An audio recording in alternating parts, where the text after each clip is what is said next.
Hey, I'd like to welcome you to another episode of Mission Matters. I am so thrilled and excited to be covering the Milken Global Conference 2023. And today, my guest is Dan Carol. He is the Senior Director of the Milken Institute Center for Financial Markets. Dan, welcome to the show. Great to be here. All right, Dan, so we got a lot to cover today. First off, I know that the financial pillar of the Milken Institute is growing, and you're the guy I want to talk to about that and some of the initiatives. We're also going to get into some of the highlights or the moments that you recall the best out of the Milken Conference so far. Talk a little bit about your background and how you got started as well with Milken and the Milken Institute. Sure. But to get this episode kicked off, we'll start it the way that we start them all, with what we like to call our Mission Matters Minute. So Dan, we at Mission Matters, we amplify stories for entrepreneurs, executives, and experts. That's our mission. Dan, what mission matters to you? What mission matters to me, other than being a good family member and friend to all folks I deal with in my life? At work, we're trying to accelerate the deployment of climate resilient infrastructure through public-private partnerships that link together communities and public capital, muni bonds, private capital, impact capital, to deploy more projects to create jobs, build U.S. competitiveness, address the climate issue, and in particular work with thousands of underserved rural and urban communities that find it harder to access grant programs, loan programs, and get in front of investors like those in attendance here at Milken this week. Oh, that's great. Love bringing mission-based executives on the line to share why they do what they do. And one of my goals, as we talked about, and as everybody that's been watching this series should know, is I want to create more awareness around the Milken Institute, of course, this conference, and really just the Milken magic that you walk through the corridors, you walk through the hallways that we all get caught up in my opinion. How did it all start for you? Like, how did you discover that, whether it's the Institute or the conference, like where did all that begin for you? Well, I've worked both in the public and private sector for a number of years. Maybe about 10, 12 years ago, I was involved in one of the financial innovation labs that we do here. And now some of those folks are colleagues. This is where cross-sectoral leaders come together, trying to solve a problem about how you might finance new forms of infrastructure or healthcare or other policy meets finance meets technology, those sort of three legs of the triangle. And then I guess about 4 years ago, I was wrapping up the work I was doing for Governor Jerry Brown and Governor Gavin Newsom. I was leading work as the senior advisor for infrastructure and energy, but also had taken on the role of being the state's lead for the implementation of the Opportunity Zones program. This was a new source of impact capital that Senator Cory Booker and Tim Scott on a bipartisan basis had brought forward. And at the time, folks from the Milken Institute were essentially on the other side of the table, figuring out how to deploy capital, how to structure deals. And I was the state guy on the other side of the table. And as I was talking to them, one thing led to another, and like, whatever weird cross-sectoral partnership stuff you do, come do it over here. So that's how I got over here. Wow, it's a great story. And one of the other things that I like to do is I want others that are, in industry and that are in corporate America that have maybe heard of Milken or the Institute. One of my other missions is to make sure that more people get involved. So if you're talking to those corporate leaders out there for a moment or two that have, kind of heard of it, have kind of been like, should we attend? Should we not? Like what does that look like, my involvement? What kind of things would you tell them? I think the first thing I would tell them, I love this quote from General Dwight David Eisenhower from World War II, which was, if you face an intractable problem, make it bigger. I think that sort of applies to how we try to solve problems here. I mean, we have a lot of frustration, system failure, institutions that aren't working. And so thinking about big, hairy problems and how to approach them in a new way, whether it's the work of our chairman and Esther Krofa on faster cures over the last 20 years. And most recently, what the big hairy problem that we're tackling at the Milken Institute is, we're going to need probably $27 trillion in additional private capital to flow into more energy efficient wastewater treatment plants, buildings, new technology for climate tech, as well as protect existing neighborhoods and communities and projects from being flooded or burned out, et cetera. So how do you do that at a time when public dollars are flowing, but not always flowing in the way that you want. I joke sometimes there's a lot of money flowing from the Inflation Reduction Act, but because of match requirements, et cetera. So a lot of machination to figure out what are the new piping to drive capital and build these complicated public-private partnerships. I joke because my wife looks at me like, what exactly do you do? I say, well, I'm doing the infrastructure of infrastructure, and then also have made up a pint glass that we hand out called Deploy or Die, because the deployment of the federal dollars and the private dollars that we have to do to upgrade our energy systems and really be competitive as economy, as well as partner and help other communities around the globe, is, takes a little bit of big, hairy problem solving.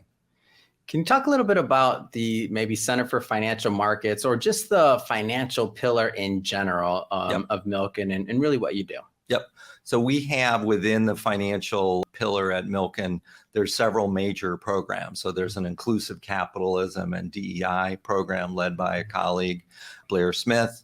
We have our financial innovation labs team led by another colleague, Caitlin McLean, who was the first person I met at Milken and is still just doing great work. We have a retirement security effort looking at the new Jobs Act and other ways to promote financial literacy and savings over the next number of decades. And then the work that I do is called the Climate Resilient Infrastructure Initiative, where we're looking at how we, there's a certain amount of public dollars that can go to this stuff, but a lot of the infrastructure debate tends to be focused in on what is Washington doing and is there federal dollars flowing? But in fact, over 2/3 of infrastructure is funded at the local level by either muni bonds or private infrastructure. So making sure that all those pieces fit together at a time when, we need less roads and bridges and more broadband and other new types of infrastructure. We're moving towards more distributed models, smaller scale, community scale, Internet of Things, driving new innovation in infrastructure, sensors and wastewater treatment systems, a lot of nerdy stuff where AI meets climate. And that's where we're trying to help bring together technologists, finance experts, and policy people to really hit the sweet spot. So when we think about Milken Institute and Mike's directive for it being, an action tank and something that we're actually doing, like, how does that concept of maybe being an action tank and infrastructure, like, how does that relate? Like, talk about the correlation. Yeah, so we're sort of working two sides of the problem. I forgot to bring, I've got a cartoon I sometimes use to try to explain this, because usually you got a cartoon you didn't bring? I do. Come on. It's in my bag. I'll show it to you later. But sometimes a picture is worth 1,000 words. Absolutely. But I'll give it a crack. So we have, at Milken, for example, over $30 trillion in asset owners that want to invest in infrastructure. But for them to look at projects below $200 million, it's expensive. They need to move big chunks of capital, CalPERS and other major, multi-billion-dollar pension funds. And so the infrastructure conversation for them is they tend to be looking for like Hoover Dam scale, utility scale, solar and wind. And there's not that many of those projects. They come along slowly. We're working on permitting innovation to speed that up. But basically, they're bidding up the price of those projects. And so we're trying to connect with them there's thousands of 20, 50, $100 million projects, community wastewater treatment plants. There's 1,000 of them, for example, in the US that were built in the 1970s. 3 types of technologies. They're the largest energy hogs in every community. And so we're looking to aggregate and bundle those projects together so that big scale investors, institutional investors, and underserved communities can meet in the middle and everyone can get what they want, which is investing in US infrastructure. Particularly, a lot of European investors are interested in friendshoring and nearshoring, all that sort of stuff. So we're in the middle of this mashup, and we're trying to basically reduce acquisition costs around that in a number of ways. Yeah. So Dan, first off, I feel like I'm getting to know the team. I had some of your colleagues on the show, Caitlin, Emily. Yeah. So I'm getting it. Absolutely. It was a joy having them on. And I asked them the question, and I'll also ask you, putting you on the spot. So I know that the conference isn't over yet, but so far, what's been one of your most memorable or favorite moments you care to share? Say the most memorable moment so far is, Senator Joe Manchin has been here for a couple of days. It's an interesting time for him. There's a new announced challenger in his Senate race in West Virginia. There's also rumors he may run as a third-party candidate. And so, he's a politician trying to figure out re-election. he's done an amazing amount of work over the last 8 to 10 years on energy with Lisa Murkowski, the senator from Alaska. But right now, I think he's trying to position himself. And it was funny, yesterday, there was a big session with Darren Woods, who is the CEO of Exxon, who basically said the Inflation Reduction Act and the $369 billion of carrots and long-term incentives, he's excited about carbon reduction, investor certainty. And Joe Manchin, because he's in West Virginia, was a little like, I got some issues with this. So basically, Darren Woods, the CEO of Exxon, is more excited about a climate bill than Joe Manchin. It was just kind of, I don't know whether it's a Milken moment, but an interesting moment in front of a lot of investors who are excited, I think, on all of the above, whether it's carbon credits, carbon storage, CCS, and renewables, that you've got the CEO of Exxon like, I'm all in. And Joe Manchin's like, well, maybe harder to get reelected if I say I'm all in, so I'm kind of in. So I was getting a kick out of that. That is a Milken moment. And I'll argue that's one of the reasons why people that are thinking about attending and haven't, you want to be here. This is where decisions are happening, deals are being done. And really, I feel like great ideas that need to be spread. I think some of these rooms you get together, some of these meetings, there's just panel after panel of brilliant people that are bringing their best ideas, what they're working on. I know we heard a little bit about the Masepi Prize and what they're doing there, and just all these other, or awards, and all the other things that are happening. To me, there's true innovation, and that is part of the whole idea of action and what's happening here at this action tank. Right. No, 100%. And, you pick an issue like infrastructure and climate. I mean, right now, the word energy transition, everyone's talking about. We all agree we need to transition from where we are to somewhere else, but it's also, it's almost like a Rorschach ink blot right now. It's very active discussion. Everyone thinks and says the word energy transition, but they often mean different things. So we had one of the things we do in addition to the public sessions, where you can see, Uma Thurman talking about micro psychedelics or whatever down the hall, be talking about, public-private partnerships. We had a private session yesterday where we get people in a room in Chatham House to actually really problem solve. So yesterday we had a great discussion with folks from the oil and gas industry, NGOs and institutional investors, like, how do we get clear about this? How do we actually stage these changes over time in a way that is recognizing that we're not going to get rid of oil and gas and legacy systems overnight, but we're going to have to move more intelligently moving forward, and whether it's transmission, permitting, how do we actually fix these problems? That is one of the attractions for me, both as somebody who's worked in the private sector and government, to be able to have that witch's brew, if you will, of cross-sectoral leaders that come at with different perspectives and try to make some specific steps out of it.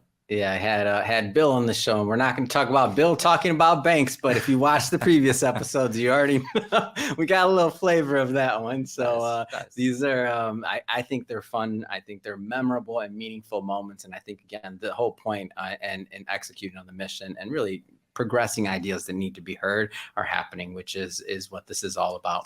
Well, Dan, I have to say, first off, thank you for coming on the show today. For those that are watching and listening in, if they want to learn more about, the financial pillars of Milken, or just Milken overall, and to follow the work, I mean, what's the best way that you say people can get involved? I would love for folks, we have a website called 10,000.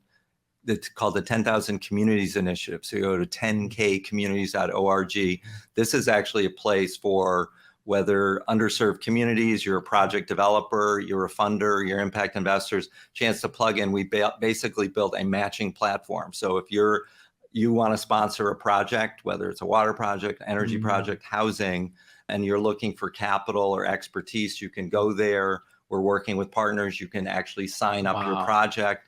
And we're trying to basically, do a dating service between communities that have projects but don't know how to build them, with experts and capital providers that might be able to help. So some people will match and get a date. Others will take longer, but we have this 10,000 Communities Initiative that we're rolling out as a way to really help link high-scale investors with communities in high need. That's amazing. And one more time, the website, one more time? 10kcommunities.org. But I think if you go to 10,000communitiesinitiative.org, 10,000 Communities Initiative, there's something called Google, I believe, where you might be able to find it. And for our audience too, we'll be putting all that in the show notes so that, you can just click on the links. Maybe and even the head right on over. cartoon too. Oh, I got it. Yeah, the cartoon will be on TikTok. So more to come there. Well, Dan, again, pleasure coming on the show. I know that you've been busy at this conference back to back. And so we really appreciate you making time for us and the Mission Matters community. So thank you. Appreciate you. Thanks.